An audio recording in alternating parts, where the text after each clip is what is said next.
বাংলাদেশের হাজার হাজার ছেলে একটা একই প্রবলেম ফেস করে।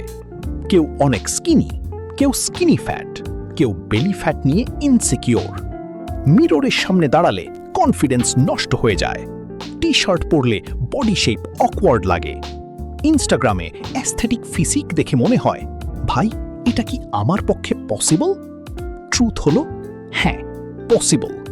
কিন্তু প্রবলেম হলো বাংলাদেশে ফিটনেস নিয়ে অনেক মিসইনফরমেশন আছে। অনেকে ভাবে এক্সপেন্সিভ জিম লাগবে, সাপ্লিমেন্ট লাগবে, জেনেটিক্স ভালো না হলে বডি বিল্ড করা ইম্পসিবল। সব ভুল। আজ আমি তোমাকে রিয়েল বিডি রিয়ালিটি বলবো। প্রথম ট্রুথ, তোমার জেনেটিক্স প্রবলেম না, তোমার লাইফস্টাইল প্রবলেম। লেট নাইট ঘুমানো, জাঙ্ক ফুড খাওয়া, প্রোটিন কম খাওয়া, ওয়ার্কআউট না করা আর সারাদিন ফোন স্ক্রোল করা, এই লাইফস্টাইল তোমাকে স্কিনি ফ্যাট বানায়। আর সবচেয়ে বড় প্রবলেম হলো কনসিস্টেন্সি। 2 দিন ওয়ার্কআউট, তারপর 1 সপ্তাহ ব্রেক। এইভাবে কখনো ট্রান্সফরমেশন আসে না। বডি চেঞ্জ করতে চাইলে ডেইলি ডিসিপ্লিন লাগবে। এখন যদি তুমি স্কিনি হও, তাহলে তোমার ফার্স্ট গোল অ্যাবস বানানো না, তোমার গোল হবে সাইজ বিল্ড করা।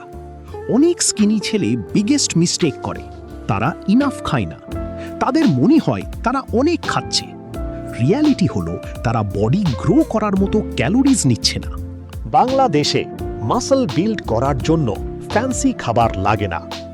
ডিম, ভাত, কলা, দুধ, চীনা বাদাম, মুরগি, সয়াবিন, এই সিম্পল খাবার দিয়েই সলিড ফিজিক বিল্ড করা যায়।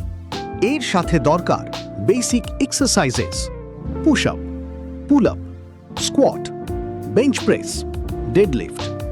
এই কম্পাউন্ড মুভমেন্টস পুরো বডি গ্রো করায়। আর যদি তুমি স্কিনি ফ্যাট হও, তাহলে তোমার গোল হবে fat loss plus muscle gain, মানে শুধু ওজন কমানো না, বডি রিকম্পোজিশন। এখানে বিগেস্ট মিস্টেক হলো ক্র্যাশ ডায়েট।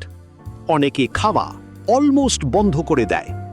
রেজাল্ট, উইকনেস আসে, মাসল লস হয় আর বডি ওয়ার্স দেখায়। স্মার্ট ওয়ে হলো ক্যালোরিজ একটু কন্ট্রোল করো, প্রোটিন বাড়াও আর ওয়েট ট্রেনিং করো। আর একটা হার্শ ট্রুথ বলি, শুধু কার্ডিও করে এস্থেটিক বডি পাওয়া যায় না, তোমাকে ওয়েটস তুলতেই হবে। অনেকে ভাবে এস্থেটিক ফিজিক বিল্ড করতে এক্সপেন্সিভ জিম দরকার। রং। বাংলাদেশের লোকাল জিম থেকেও ইনসেইন ট্রান্সফরমেশন পসিবল। তোমার দরকার না ফ্যান্সি মেশিনস, দরকার কনসিস্টেন্সি। সাপ্লিমেন্টস ম্যান্ডেটরি না। ওয়ে প্রোটিন না খেলেও বডি বিল্ড হয়, ক্রিয়েটিন না খেলেও হয়। ন্যাচারাল ফুড দিয়েই অ্যামেজিং ট্রান্সফরমেশন পসিবল। আর সোশ্যাল মিডিয়া ফিটনেস ইনফ্লুয়েন্সার্স দেখে ডিমোটিভেটেড হইও না।